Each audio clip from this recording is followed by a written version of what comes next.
Picture the sprawling estate bathed in late afternoon sunlight. A sleek black limousine waited by the fountain, its engine a low, contented purr. Inside the palatial foyer stood Eleanor Ellie Prescott, the wife who had just discovered her husband's double life. Upstairs, in a lavish bedroom, her husband's phone buzzed with urgent messages from the mysterious Izzy Du Bois. Across the Atlantic, in a Parisian hotel suite, airline reservations were confirmed. Champagne was chilled, and a secret romance blossomed in the City of Lights. What none of them realized yet is that the next 48 hours would erupt into a betrayal so shocking it would transform their worlds forever. William Will Prescott was, by any measure, a man of extraordinary success. Tall, confident, and impeccably dressed, he had built his fortune through a series of shrewd investments that catapulted him from a middle-class upbringing in upstate New York to the exclusive circles of the ultra-wealthy. If you had glimpsed Will and his wife Ellie at a fundraiser for the Prescott Family Foundation, or seen them featured in a glossy business magazine, you might have believed they lived the ultimate fairy tale. Indeed, their estate sat perched on 40 acres of rolling green hills just outside Greenwich, Connecticut. A white stone driveway wound in a leisurely curve through manicured gardens until it met the ornate fountain at the entrance. Inside the foyer, grand chandeliers sparkled overhead, and marble floors echoed beneath footsteps. Every corner spoke of a life meticulously curated, the perfect art on the walls, the perfect staff standing by, the perfect parties thrown for philanthropic causes. On the surface, it was the picture of matrimonial bliss and refined luxury. Yet, behind that polished veneer, the Prescott marriage was not what it appeared. Though Ellie Prescott, a former concert pianist, was elegant and composed in social settings, the demands of this lifestyle had left her feeling invisible. She had spent the first 10 years of her marriage hosting gala dinners and making polite small talk at exclusive clubs. Will's frequent business trips, while they paid for the luxurious existence she enjoyed, took a toll on the relationship. Often, she found herself alone in the imposing mansion for weeks at a time. Her music perhaps Debussy's Clair de Lune or Chopin's Nocturnes echoing through empty halls. Pieces that once soothed her restless soul but now seemed discordant. When Will was home, his attention was fleeting.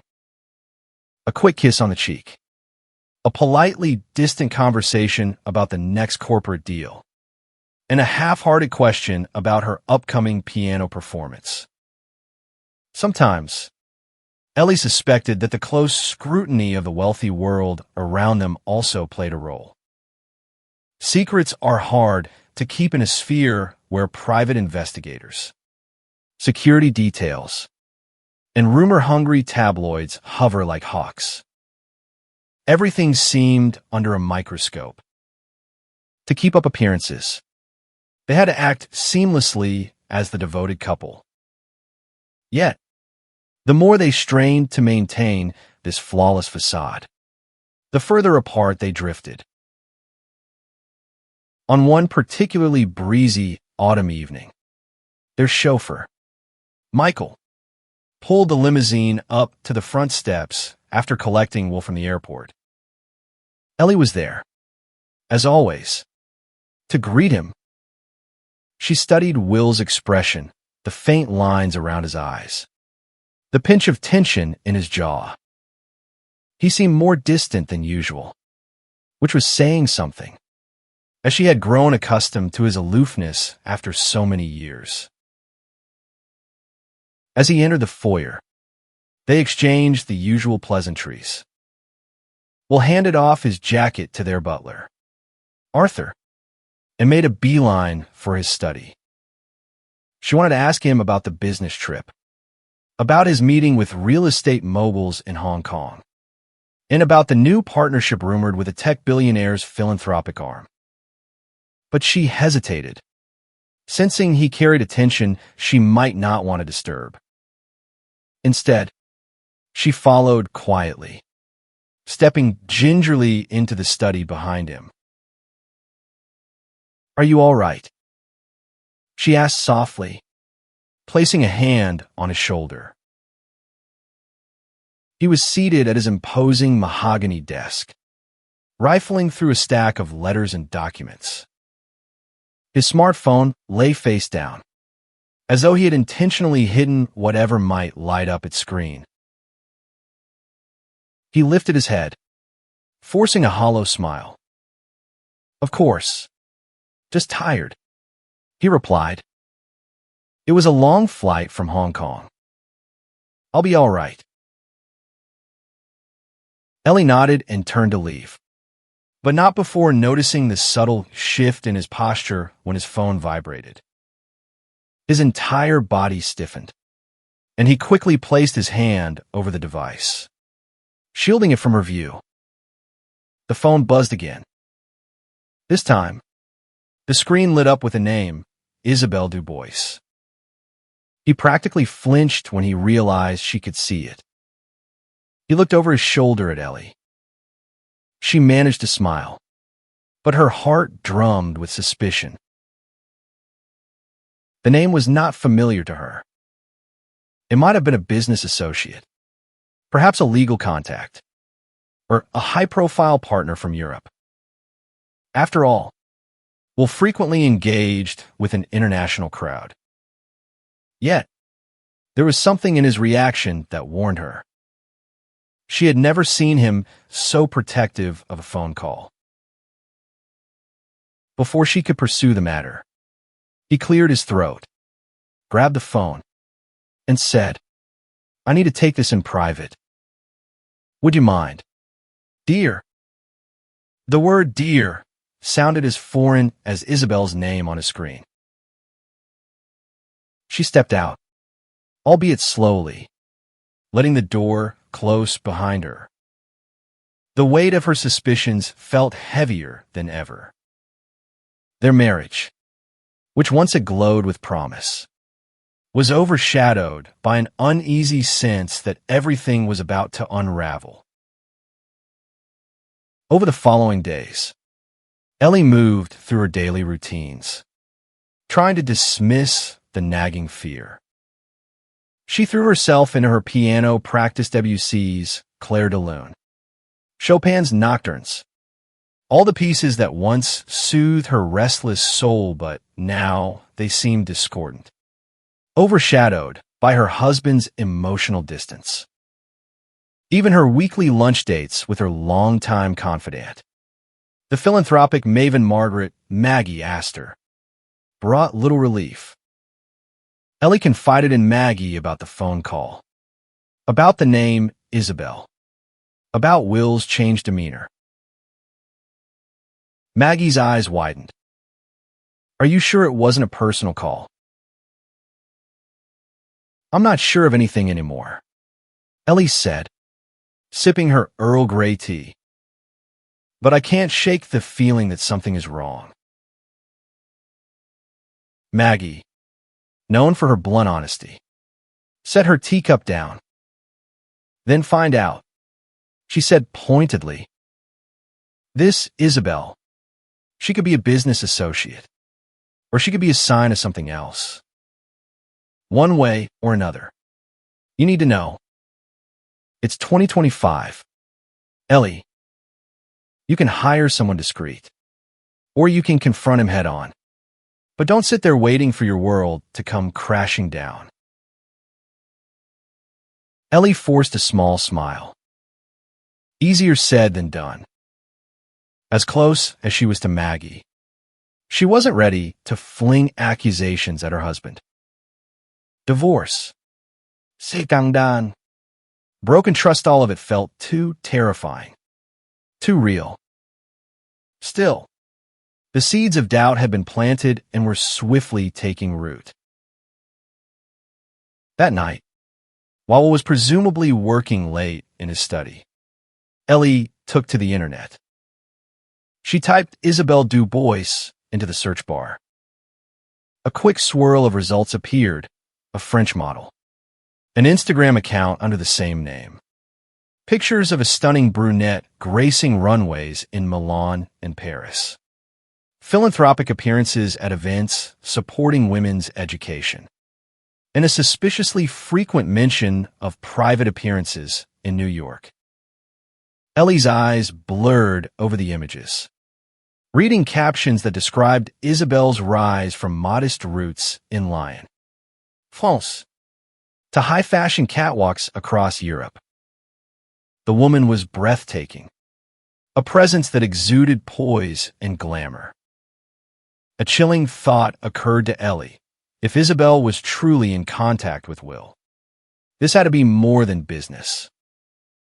The photographic evidence alone suggested Isabelle was the type of woman who turned heads wherever she went. She slammed her laptop shut, heart racing, her mind flooded with questions. How did they meet? How long had this been going on? Did their circle of acquaintances suspect anything? Ellie knew she was venturing down a rabbit hole, and once she started, there might be no turning back. When she finally climbed into bed that night, she found Will fast asleep, or at least pretending to be. The faint glow of his phone illuminated the darkness on his bedside table. Her breath caught. Her instincts told her that life as she knew it was teetering on the edge of a precipice. In the ensuing weeks, Ellie detected more signs.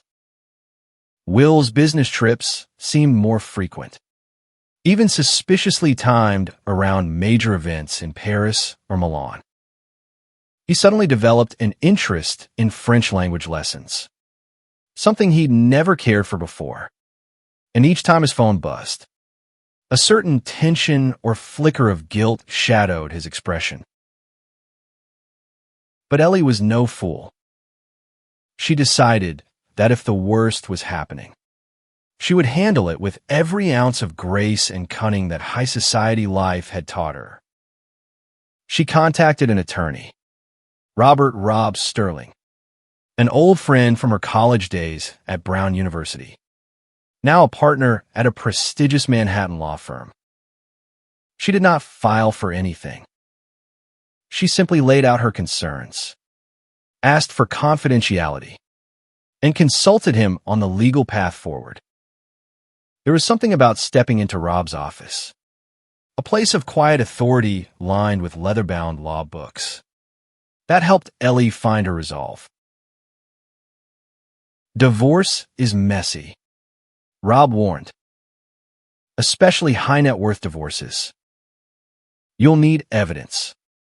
Ellie, hard evidence, financial records, phone logs, anything that proves infidelity if you want a strong case. Ellie pressed her lips tight. The word infidelity sent a dagger through her heart. I'm not sure if I'm ready for that. I just need to protect myself. In case. Rob placed a supportive hand on hers. I understand. Just know that I'm here if you need me. No llames. No leaks.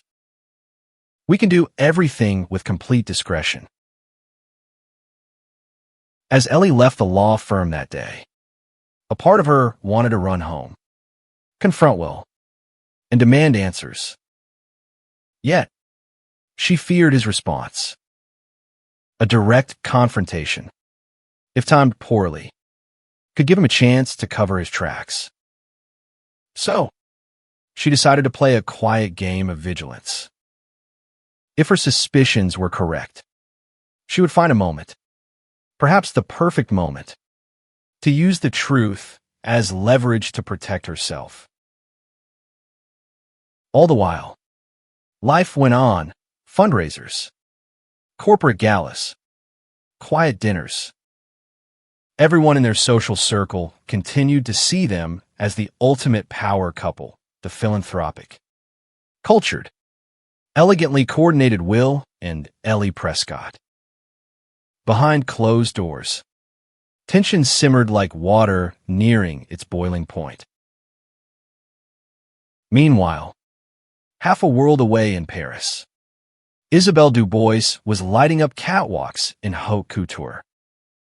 She posted social media snapshots from the Ritz Paris, from front row seats at Fashion Week, from dinners at Le Jules Verne on the Eiffel Tower's second floor. Ellie, in her darkest moments of insomnia, scrolled through Isabelle's feed, noticing the subtle clues: an expensive watch glinting on Isabelle's wrist that Ellie recognized as one Will had once admired, the corners of a luxurious suite that looked suspiciously like the Prescotts' favored place at the Plaza Athénée, or an unidentified man's hand in a candid selfie reflection. The puzzle pieces were beginning to form a devastating picture.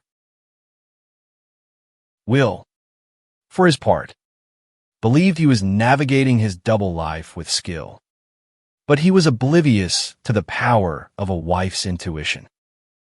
Nor did he imagine that Ellie would call upon her own network of resources to uncover the truth. He told himself that he was simply enjoying the perks of his fortune: travel, beautiful company, the thrill of a secret romance that reignited his sense of youth and invincibility. If guilt occasionally gnawed at him, he quelled it with rationalizations. Ellie had become distant, or they had grown apart, or they stayed together more for social appearances than for passion. Yet deep down, Will knew that every deception had an expiration date. Every phone call, every intimate moment in Paris, every flight plan left behind a breadcrumb. His elaborate facade was dangerously close to unraveling. Only time would tell how catastrophic the consequences would be when his wife finally learned the entire truth. And unbeknownst to him, that moment was coming sooner than he could possibly imagine. 2 months later, the autumn leaves had turned vibrant shades of russet and gold across the Prescott estate, and the days grew colder. The estate staff donned warmer uniforms. Fireplaces roared in grand rooms, and the hush of approaching winter seemed to amplify every unspoken tension between Will and Ellie. It was during this season that the first real whisper of Will's infidelity escaped the confines of his private world. At a high society charity gala in Manhattan, an event benefiting the Metropolitan Museum of Art's new wing, Ellie noticed unusual stares and half-hidden smirks from people she had known for years. Was it her imagination, or did these socialites know something she didn't? The Prescotts arrived in their customary style, stepping out of a Rolls-Royce as red carpet photographers called their names. Flashbulbs popping. Ellie wore a sleek black Givenchy gown that accentuated her graceful figure. Will, clad in a tailored Tom Ford tuxedo, placed a hand at her lower back as if guiding her into the venue. Cameras snapped, capturing a moment that radiated marital solidarity, at least on the surface. Inside, they mingled with the usual crowd of influential financiers, art patrons, and society figures. One of Will's newest acquaintances, a chic French businesswoman named Geneviève Moreau, approached Ellie with an odd gleam in her eye. "Bonjour, Ellie," Geneviève said, air-kissing her on both cheeks. "How delightful to see you here. I heard we'll just returned from a business trip in Paris last week. I hope you too enjoyed the city of love together." Ellie forced a gentle laugh. I'm afraid I stayed home. The city of love was for business only. I suspect. Genevieve's eyebrows rose a fraction. Oh, I assumed you would be there as well. I suppose there's always next time. Then, in a swirl of champagne glasses and idle chit-chat, Genevieve disappeared into the crowd, leaving Ellie with a sudden chill. Genevieve's tone was too coy, too knowing. Perhaps it was innocent. Perhaps not. Ellie felt her composure slipping, but she steeled herself to continue the evening. After all, there was a museum wing to finance. So she plastered on a gracious smile and did her philanthropic duty. Later that night, the museum's gilded halls were filled with music. Guests sipped vintage champagne and nibbled on canapés. For a moment, Ellie allowed herself to be pulled into the swirl of conversation about art acquisitions and upcoming galas in the Hamptons. She noticed Will engaged in lively discussion with a group of men near a marble staircase. The tension in his shoulders had eased, replaced by the confident charm he wore so well. She excused herself from her circle and took a step closer to eavesdrop, pretending interest in a nearby sculpture. That was when she heard something that made her heart pound. The young lady from Lion. A voice said, "Spectacular. I hear." Will's voice answered, "Yes, she's quite something. A wonderful collaborator for the new campaign." Ellie's breath caught. Lion was Isabel's hometown. Another man in the group laughed lightly. Campaign indeed. Let's hope the wife doesn't catch wind. Prescott. Will's tone shifted, cautious but still confident. It's strictly business. Gentlemen. The conversation drifted away to other matters, but Ellie's suspicions solidified. If there had been any lingering doubt, it was gone now. The humiliating fact that others seemed to know about Isabel only sharpened Ellie's sense of betrayal. It was one thing for a marriage to fall apart privately, another thing entirely for it to become fodder for dinner party gossip. The next day, Ellie retreated to Maggie Astor's townhouse on the Upper East Side. She collapsed on Maggie's plush sofa, feeling her composure teeter on the brink of collapse. Maggie, dressed in a flowing silk robe, poured them both a glass of Chablis. "What happened? You look like you've seen a ghost." Ellie recounted the overheard exchange, the insinuations, and her growing certainty that Isabel was far more than a business associate. Maggie listened quietly, nodding, her face grave. "You have to do something," she said. "You can't let him humiliate you like this in front of your entire social circle." Ellie's eyes brimmed with tears, but she blinked them away. "I've already consulted Rob Sterling," she admitted. "I don't want to pull the trigger on a divorce yet, but I can't just let this continue." Maggie gave her a tight hug. "Gather more proof. In the world we live in, rumors fly. But if you want to confront him, you need tangible evidence. And do it in a way that leaves him no room to spin some corporate story." Ellie breathed in the delicate floral scent of Maggie's perfume, feeling both comforted and overwhelmed. Maggie was right. She needed more than rumor and suspicion. She needed something undeniable.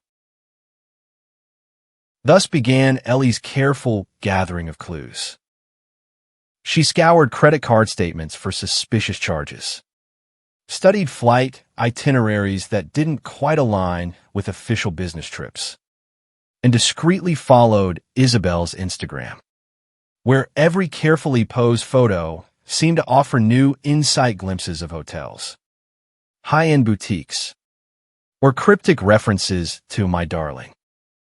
Ellie created a folder on her laptop, marked innocuously as vacation plans, where she compiled screenshots, receipts, and every shred of evidence. Her emotional turmoil was immense. On sleepless nights, she paced her bedroom, torn between heartbreak and anger, sorrow and determination. She worried about how far Will might go. Would he siphon money away into hidden accounts? Would he flaunt Isabel publicly in the future, forcing Ellie to endure social humiliation? She could hardly bear the thought. Yet outwardly, Ellie continued to maintain her polished demeanor. She traveled to Los Angeles for a foundation event, chatted cordially with acquaintances, and even planned a small dinner party at the estate. No one would have guessed the emotional storm brewing beneath her composed smile. This dual existence was draining, but she kept reminding herself that patience would pay off. Still, there were nights when she couldn't resist confronting Will indirectly. One evening, as they sat across from each other in the grand dining room, the table set with fine china and crystal, Ellie casually asked, "How was Paris?" "Darling, I haven't heard much about the last trip." Will, cutting into his Wagyu steak, paused. "Oh, it was productive," he said vaguely. "Met some potential partners. Looked into some properties for future investment. You know how it is." Ellie raised an eyebrow. "So, no time for sightseeing? Or, I don't know, attending any fashion events?" She saw his hand tense. "Why would I bother with that?"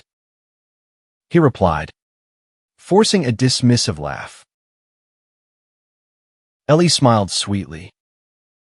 "Just curious. I heard about Fashion Week. Thought maybe you'd indulge since you've taken up an interest in all things French." He hesitated, then allowed a breath, returning his focus to his meal. "No, dear. It was all business. The French are quite formal in meetings. Little time for anything else." Sipping her wine, Ellie let the conversation fall silent. She caught a reflection of herself in the mirrored wall behind Will's Sita picture of sophisticated serenity, even though her insides twisted with betrayal. She thought of Rob Sterling's warning, "You need hard evidence." And she knew that a quiet confrontation over dinner would never suffice. She needed him to walk straight into her trap, unprepared and exposed. That trap took shape one crisp afternoon. After rummaging through Will's study under the guise of looking for foundation documents, Ellie stumbled across a hotel reservation for two at the Plaza Athénée in Paris. The date was in 3 weeks. There was no official business trip on the schedule for those days. With trembling hands, she snapped a photograph of the document. The occupant names were not listed, just Prescott plus guest. But that was enough. A mix of fury and heartbreak flared within her. She had everything she needed: flight itineraries, suspicious bank statements, the hotel reservation. The final piece was the perfect moment to strike. And she had just the idea. Eiffel planned to fly Isabel to Paris. Ellie would make sure she was there when they returned. She pictured the confrontation in her mind, while stepping off the private jet. Isabel on his arm, only to find Ellie waiting at the gate with Rob Sterling by her side. What Ellie didn't realize yet was that fate was about to offer her an even more dramatic stage for her plan. Because, as it turned out, what was growing bolder by the day, he had already devised an elaborate weekend getaway for Isabel that very month. He had no idea that his carefully orchestrated affair was on the verge of blowing up spectacularly. The second will stepped onto the Gulfstream G650 on a brisk November afternoon. He felt an electric thrill surge through him. Isabelle Dubois was already settled into one of the plush leather seats. Her legs crossed elegantly, a Hermes scarf draped around her shoulders. She turned her doe-like eyes upon him and smiled, a flash of white teeth that conveyed both excitement and mischief. Bonjour, mon amour, Isabelle purred as he set his briefcase down. He leaned in and pressed a quick kiss to her lips. Ready to see Paris? He asked, a grin tugging at the corner of his mouth. She laughed, low and melodic. I was born ready. And you promised me a weekend I'd never forget. He nodded. I always keep my promises. The plane took off smoothly, leaving behind the private terminal at Teterboro Airport. From the air, the New York skyline sparkled, gradually receding into the distance. Will settled into the seat next to Isabel, ordered a bottle of Dom Perignon from the flight attendant, and leaned back. This was what he lived for, the adrenaline rush of indulging in forbidden luxury, the tang of risk that gave life an edge. As the plane soared toward Europe, he comforted himself with the notion that everything was under control. Little did he know, Ellie was also well aware of his itinerary. She had discovered the exact flight details after paying a sizable fee to a private investigator who specialized in intelligence for high-net-worth individuals. It was distasteful but necessary. She wanted to know every step Will and Isabel took not to confront them in Paris. No, that would be too dramatic a scene in a foreign city. She wanted them to savor their ill-gotten weekend, to feel invincible, only to come crashing down the moment they returned to American soil. Meanwhile, as the Gulfstream cruised at 40,000 feet, Isabel gazed out the window. The clouds below them looked like an endless carpet, and she felt an odd mix of triumph and guilt. She wasn't naive. She knew Will was married. She knew his wealth, his status, and his connections were part of what drew her to him. But she also genuinely liked his confidence, the way he moved through the world as if it bent to his will. She told herself that Ellie was just a distant figure, an arrangement he kept for social convenience. Besides, they had grown distant, hadn't they? That was what he told her. Anyway, once they landed in Paris, a chauffeur-driven Bentley carried them to the Plaza Athénée. Even though Isabel had visited numerous luxury hotels in her modeling career, the sight of this iconic establishment in the heart of Avenue Montaigne still made her breath catch. The tree-lined streets, the crisp air, and the Eiffel Tower looming in the distance, this was the Paris of postcards and lovers' dreams. Their suite was lavish beyond measure, featuring a balcony with a mesmerizing view of the Eiffel Tower, plush velvet furnishings, and a marble bathroom that looked like a palace. Isabel twirled in the center of the living area, letting out a delighted laugh. Will watched her, unable to hide his satisfaction. "Welcome to our weekend," he said, opening a bottle of champagne that the hotel staff had prepared on ice. He poured her a glass, then one for himself.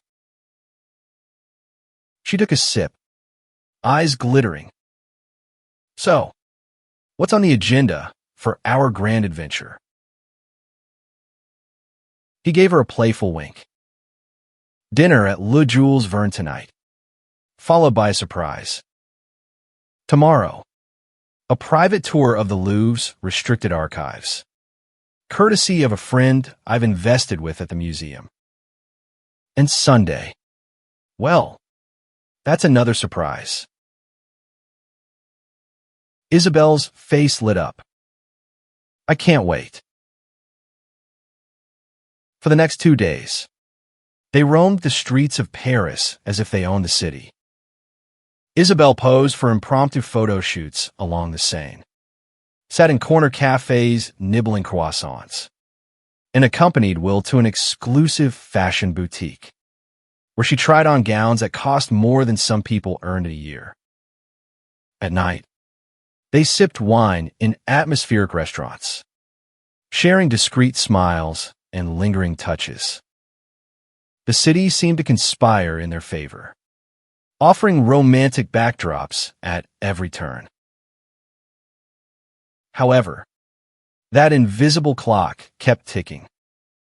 Ellie, far across the ocean, knew precisely when their flight home was scheduled, and she had spent every hour in preparation. With Rob Sterling's help, she had drafted the necessary documents for an immediate separation and protective measures over her assets.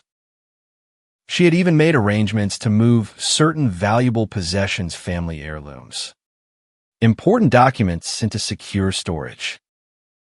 Once Will realized what she was about to do, she wanted to ensure nothing could be taken from her. Maggie Astor was also in the loop. She agreed to serve as Ellie's witness, moral support, and confidant during the impending confrontation. Maggie often repeated, "We'll do this with dignity," though the plan itself was anything but subtle. Confronting your cheating husband at the private airport terminal, accompanied by a lawyer, could never be described as low-key. The night before Will and Isabel's return, Ellie barely slept. She paced her bedroom, phone in hand, reviewing updates from the private investigator. He had tracked Will's lavish dinners, the side trips to high-end boutiques, and even a rumored visit to a jeweler. Perhaps Will was purchasing a token of his affection for Isabel. Ellie felt physically ill at the thought. Yet, each wave of nausea only strengthened her resolve. Enough was enough. She spent the early morning hours making final calls to Rob, Sterling, and Maggie. The plan was set. Rob would arrange for them to be at the private gate upon the Gulfstream's arrival. Ellie had gotten the time from the flight plan. The lawyer had cleared his schedule, ensuring that everything would go off without a hitch. "We have all the paperwork," Rob told her. A formal separation, a restraining order to prevent him from disposing of assets, and initial divorce filings. Ready if we decide to proceed. You just have to sign in front of him. Ellie.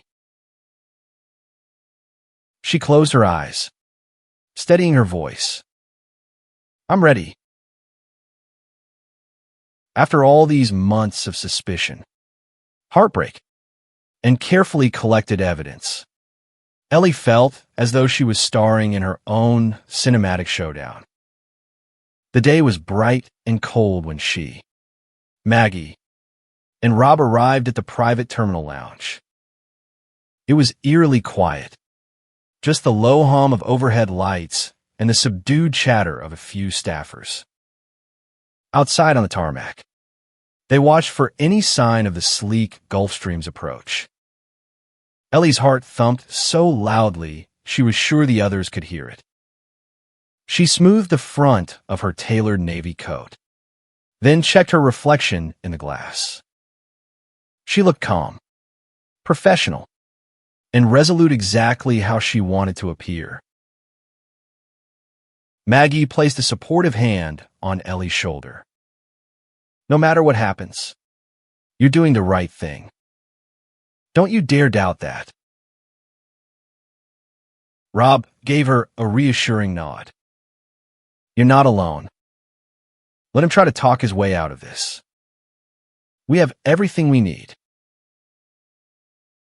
Time seemed to slow as they glimpsed the plane in the distance, lowering gracefully toward the runway. The breath caught in Ellie's throat. Any second now, the final act of this long-running drama would begin. She could practically see the triumphant smile on Will's face as he prepared to disembark with Isabel by his side. Meanwhile, on the plane, Will and Isabel were in high spirits. The flight attendant offered them one last round of champagne to celebrate the end of a successful rendezvous. Will clinked glasses with Isabel, smiling as he recalled the memory of them sharing a passionate kiss in the Louvre's hidden corridor. He was already planning their next getaway. Maybe skiing in Gstaad or a yacht trip through the Greek Isles. The possibilities felt endless. As the wheels touched down, he pulled out his phone and sent a brief text to his driver. Ready for pickup. Isabel checked her reflection in a compact mirror, smoothing a stray hair. Thank you, she said softly, leaning in to kiss Will's cheek. This weekend was more than I ever expected. He placed an arm around her waist. It's just the start. My dear, I have a feeling we'll have many more memories to make. The plane taxied to a stop at the private terminal. Through the window, Will noticed a small group standing near one of the glass doors. Squinting, he thought he recognized a figure. Ellie. His heart lurched. Immediately, 1,000 alarms went off in his mind. Why would she be here? And was that their family lawyer, Rob Sterling, and Maggie Astor beside them? An icy dread began to seep into his veins. He felt Isabel's hand clasp around his arm, but he barely registered her presence. His carefully constructed world was about to collide, perhaps cataclysmically, with reality. No more illusions. No more excuses. The stage was set for the confrontation that would define the rest of their lives. And outside, Ellie waited with unwavering determination, ready to greet her unfaithful husband and his mistress with one final, devastating smile. The moment Will stepped out of the plane. An unseasonably cold wind whipped across the tarmac. Isabel followed close behind, clutching her designer trench coat shut against the chill. They had expected a warm, discreet reception. Maybe the chauffeur waiting with the Rolls-Royce. The usual hush of private travel. Instead, they encountered a tableau of tension. Ellie stood in the terminal doorway, posture rigid, chin lifted with an icy elegance. Beside her, Rob Sterling carried a sleek black folder. Maggie Astor watched from a step behind her, eyes narrowed in disapproval. A hush fell over the small cluster of airport personnel who sensed something grave unfolding. Instinctively, Will reached for Isabel's hand, then thought better of it and dropped it. The last thing he needed was to fuel Ellie's fury any more than necessary. His mind raced through excuses, strategies, anything to diffuse the situation. But the sight of Ellie's resolute expression told him that no simple lie could fix this.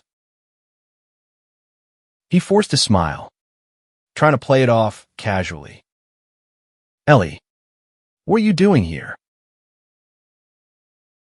She offered a cool nod. "I might ask you the same. Will, your business trip ended what? A week ago." Isabel stiffened, glancing at Will for direction. He swallowed hard, stepping forward. "This isn't the place to discuss personal matters," he muttered, gesturing toward the staffers nearby. Ellie moved closer, not allowing him to dodge her. "Oh, I agree. Let's step inside. I believe Mr. Sterling has some documents that require your immediate attention." Maggie gave Isabel a withering glance, as if swatting away a pesky insect with her eyes. Isabel, not fully grasping the gravity of the confrontation, followed them inside, but maintained a few feet of distance. The terminal's lounge area was small yet plush, lined with comfortable chairs and a coffee station. Normally, it was a tranquil place for private flyers to wait in comfort. Today, it felt like a courtroom. Once inside, Ellie turned on her heel, facing Will squarely. She spoke in a measured tone, each word crisp. "I won't mince words. I know everything about your affair with MS. Du Bois. About the trips, the gifts, the little secrets. I have the receipts, the flight records, and the credit card bills. I have the photos, the social media posts, every excruciating detail." Will's mouth went dry. He cleared his throat, glancing at Isabel, who looked paler by the moment. "Ellie, please. We should discuss this privately." "Oh, you like privacy now, would you?" Ellie retorted. "When you've paraded your mistress around Paris, do you really care about privacy?" Rob Sterling stepped forward, opening the folder. "William Prescott, as counsel for Mrs. Eleanor Prescott, I'm presenting you with the following: a formal separation agreement, a protective order preventing you from shifting or liquidating joint assets, and an initial filing for divorce. Should Mrs. Prescott choose to proceed, we advise you to review these documents with your own legal representation immediately." Will felt a wave of panic followed by indignation. He reached for the papers, flipping through them, his eyes barely focusing on the text. "This is insane," he muttered. "We can't handle this in an airport lounge. We need to talk. Ellie." Ellie's gaze never wavered. "I think we've done enough talking for one marriage. Don't you? And clearly, you've done plenty of it with your companion." Isabel bristled at the tone, stepping forward. "Listen, Madame Prescott, if I had known—" Ellie held up a hand to silence her, her voice dripping with controlled anger. "Don't. Just don't. You knew he was married. And if you didn't, You must be willfully blind. She turned back to Will, eyes shining with tears she refused to shed. How could you humiliate me like this? For a moment, a flicker of guilt crossed Will's face. He glanced around helplessly, recognizing that the staffers were no doubt eavesdropping. Ellie, you have every right to be angry. Let's just go home and talk. We can figure this out. She gave a soft, bitter laugh. Home? Which home? The one you've turned into a mausoleum for our dead marriage. I'm not stepping foot in that house with you again. Not until this is resolved. We'll turn to Rob. Is this really necessary? We can settle this privately. For God's sake. Rob remained composed. Mr. Prescott, your wife is well within her rights to protect herself. I suggest you take these documents, consult your lawyer, and prepare for negotiations. I also suggest you abide by the financial restrictions we've outlined. Any attempt to conceal or relocate assets will be met with legal consequences. Will exhaled sharply, his pulse hammering in his ears. He turned to Isabel, who looked ready to bolt. Give me a minute alone, he said to Ellie, gesturing toward a side corridor. Please. Maggie cleared her throat. Ellie, are you comfortable with that? Ellie studied Will's face. She hesitated, then nodded. Fine. 1 minute. But Isabel stays right here. Isabel let out a small sound of protest. Bull shot her a firm look. Ellie, Maggie, and Rob watched as Will and Ellie walked a few steps away, out of immediate earshot. He lowered his voice. Ellie, I know I've hurt you. I never intended for this to. She raised a hand, her eyes glassy with tears. Don't feed me that line. You carried on for months. At what point did you intend to stop? He looked away, shame coiling in his chest. We've been distant for years. It felt like we were just going through the motions.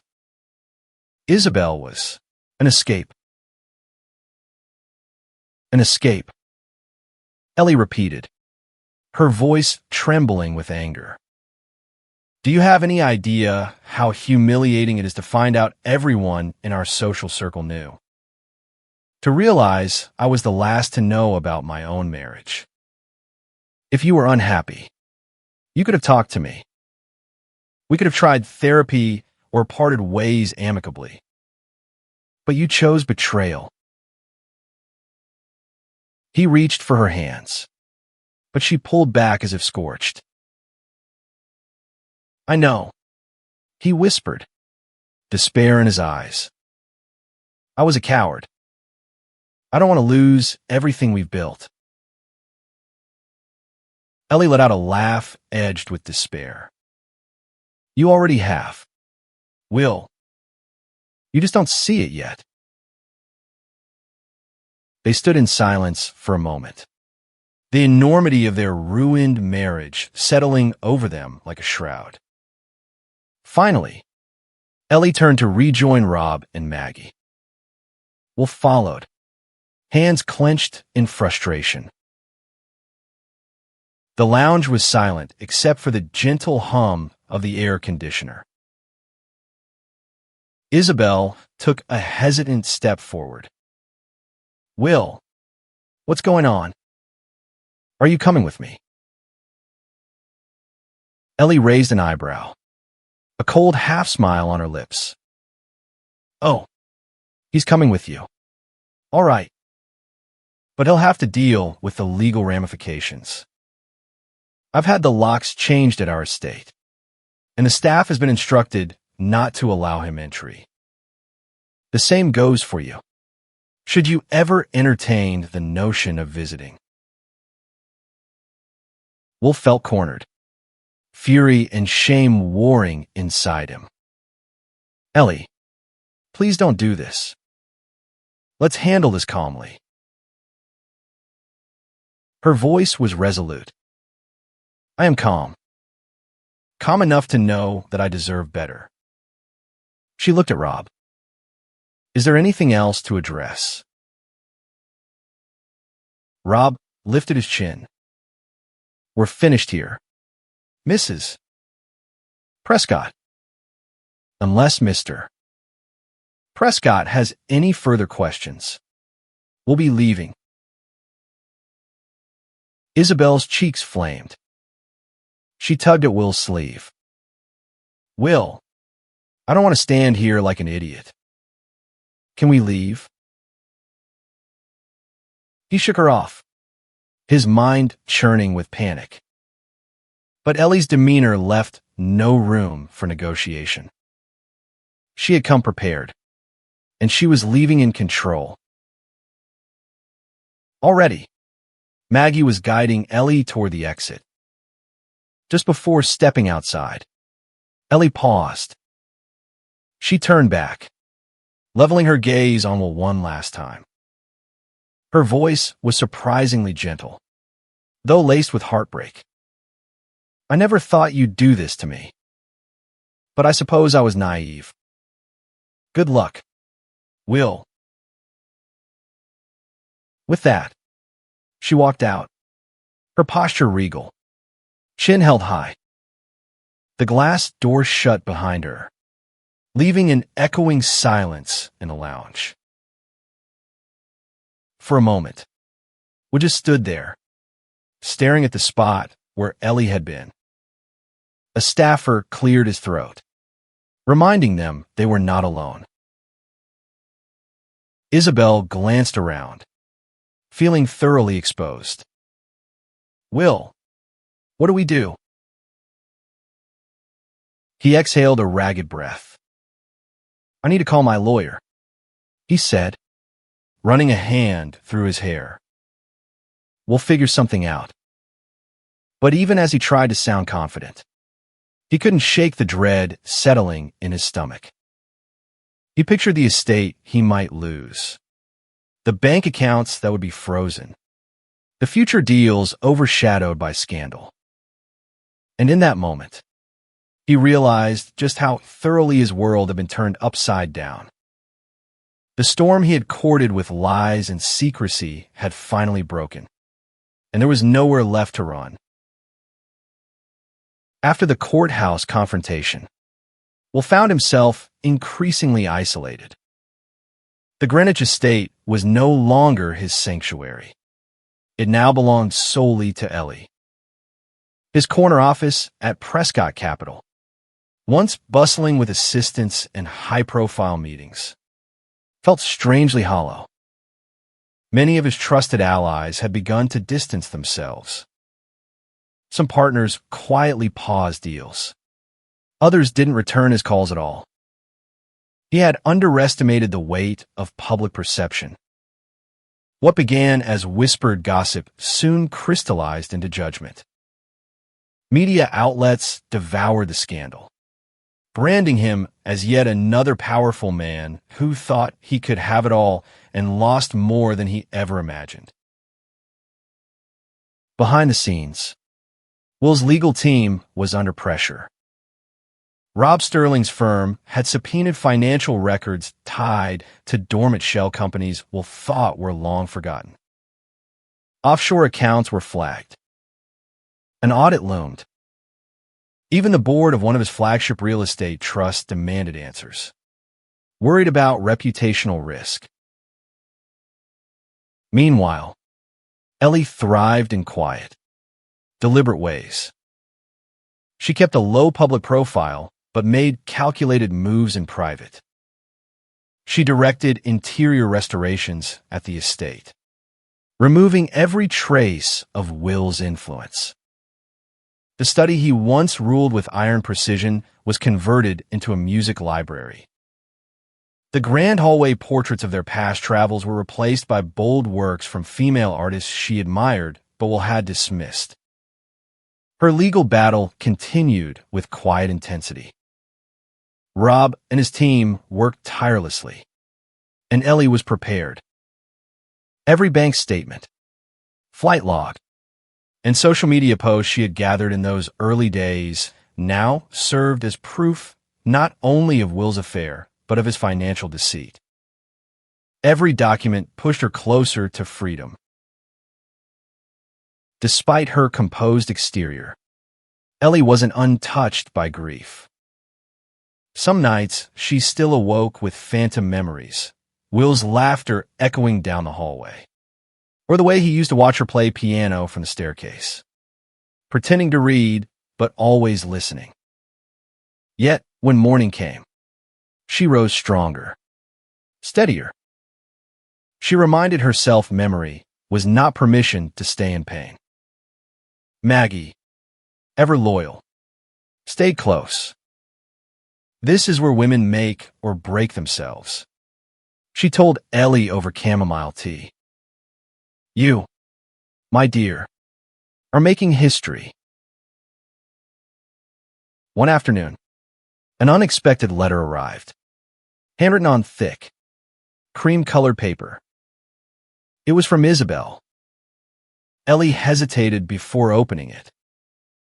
Her first instinct was to toss it aside, but curiosity won. Dear Eleanor, it began. I know I'm the last person you want to hear from. I deserve that. I never should have believed the things Will told me about your marriage. He painted you as cold, indifferent, someone who had already moved on. I realize now how wrong I was. I never meant to be the villain in your story. I've left New York. I've signed no press deals. I don't want to profit from any of this. I just wanted to say I'm sorry. Not for falling for him, that was my mistake. But for disrespecting a woman I didn't know and now wish I had. Ellie read the note twice. Then she folded it neatly and placed it in the back of her desk drawer. She neither forgave nor responded. Some things didn't need an answer. The legal proceedings entered their final phase. Depositions were scheduled. Will, increasingly anxious, agreed to mediation. The alternativa, full trial. Public and prolonged would destroy what little he had left of his public image. In mediation, Ellie sat across from him for the first time since that brief courthouse exchange. He looked older, thinner, his sharp cheekbones more pronounced, eyes sunken from too many sleepless nights. I assume you've come to agree to my terms, she said calmly, breaking the silence. I've come to end this, he replied, voice strained. Before we lose everything. Ellie tilted her head. We. He exhaled. Fine. Before I lose everything. For hours, they negotiated through attorneys. Ellie never wavered. She wanted the estate, the foundation, and full control of their joint philanthropic holdings. She asked for no alimony, only a clean split, and a sum Will initially balked at, but eventually conceded. As they wrapped up, he turned to her one last time. You really hate me, don't you? She looked him straight in the eyes. No, Will. I don't hate you. That would mean I still cared enough to feel that deeply. His face flickered with something regret, or maybe recognition. But she didn't let it linger. She rose, nodded to her lawyer, and walked out. The final settlement was signed 2 weeks later. With that, their marriage, on paper and in spirit, was over. Public statements were coordinated. Ellie's was brief and graceful. Mr. Prescott and I have chosen to go our separate ways. I remain committed to my music and philanthropic work and appreciate the support of those who've respected my privacy during this time. Will issued a longer statement filled with vague apologies and emphasis on future business ventures. He avoided the word affair. In private, he spiraled. Isabel had left. Investors were wary. The press moved on, but the stain lingered. His name, once synonymous with power, was now just another headline in a cautionary tale. Ellie, on the other hand, began again. She released a recording of her first solo piano album in over a decade. It was a quiet triumph raw, emotional, masterful. Critics praised it as a bold return from a woman who understands loss and rebirth. Her foundation expanded into programs supporting women re-entering the workforce after divorce or abuse. She became a quiet icon for resilience, though she never embraced the spotlight. She had no interest in public revenge. Her strength was in building, not tearing down. On the 1-year anniversary of the airport confrontation, Ellie stood on the balcony of her estate, overlooking the gardens. Spring had returned. The air was full of birdsong, and the tulips, her mother's favorite, bloomed in the breeze.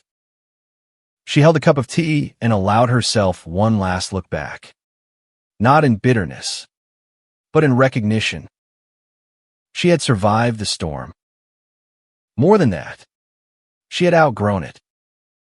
And somewhere, she hoped Will understood that. She smiled. Not the smile of vengeance or triumph, but one of peace. Her story, once defined by someone else's betrayal, was now fully her own. 2 weeks later, the legal storm reached a pivotal moment. Ellie filed a motion to freeze Will's assets, suspecting he might hide funds through offshore accounts. The hearing was set at a small courthouse in Fairfield County, far from the grand stages Will was used to, but the perfect venue for truth to emerge. Ellie arrived first in a tailored charcoal suit, composed but resolute. Beside her stood Maggie Astor, offering steady support, and her lawyer, Rob Sterling. Minutes later, Will entered in a dark suit, accompanied by his own attorney, Thomas Addington. His usual charm was dulled, jaw tense, gaze guarded. Notably absent was Isabel, advised to stay far away from the legal fray. Inside, Judge Regina Watts presided with cool authority. Rob presented the case. Bank records suggested Will was moving money into offshore accounts post-affair. We're simply asking the court to freeze those assets until their origin and intent are reviewed, he argued. Addington countered, claiming the accounts were tied to international ventures, and freezing them would jeopardize ongoing business. Speculation, not evidence, he insisted. Judge Watts listened, flipping through the documents. After several tense minutes, she ruled, Mrs. Prescott's request is granted, with conditions. Funds may remain accessible for verified business use, but will be monitored by a court-appointed auditor. Ellie exhaled in quiet relief. A win, small but significant. Outside the courtroom, reporters swarmed with questions. Cameras flashed, microphones extended.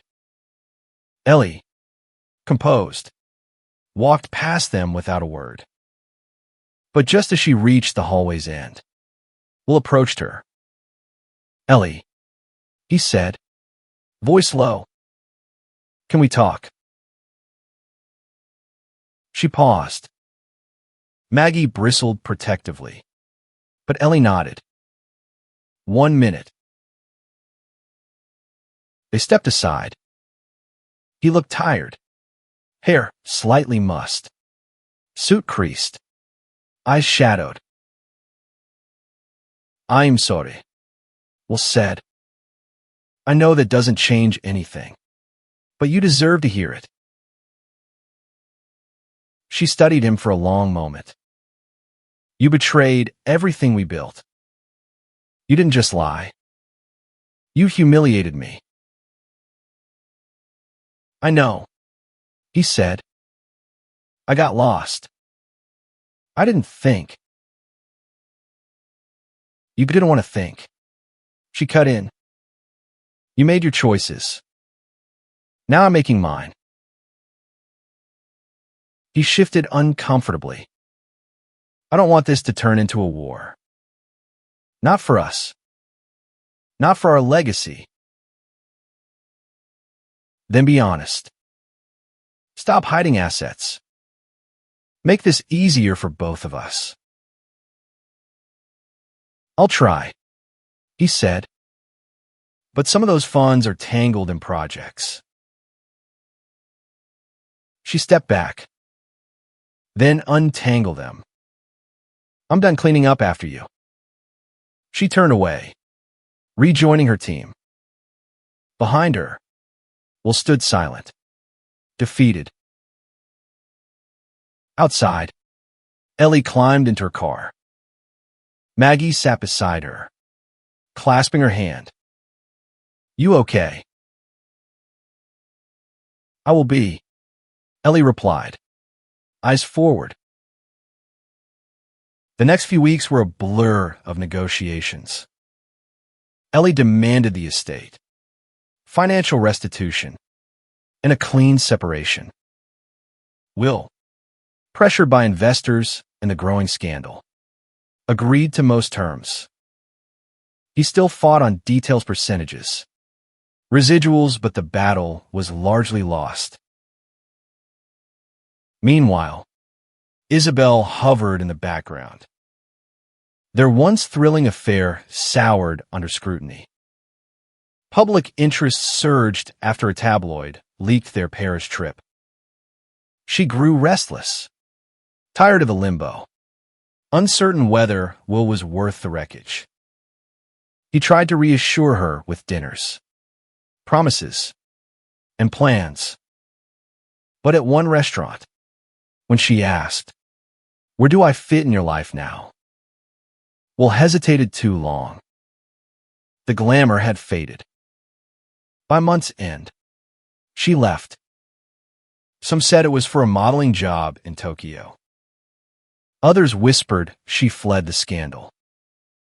Either way, she was gone.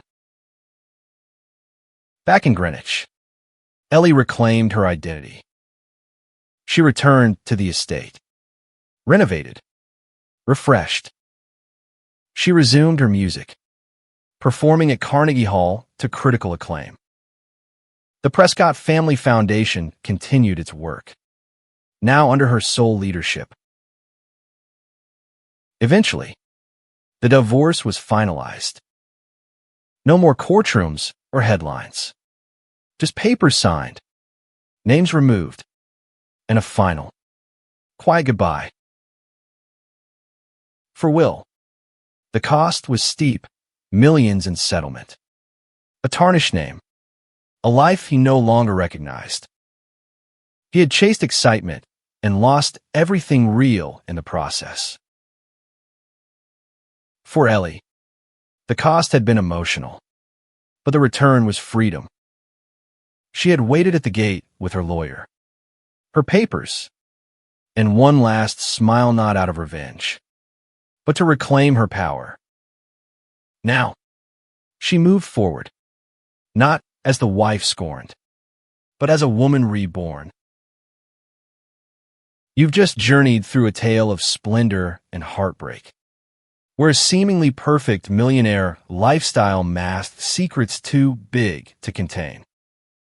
In the end, Ellie found the courage to confront betrayal head-on, armed with evidence, resolve, and the power of her own self-worth.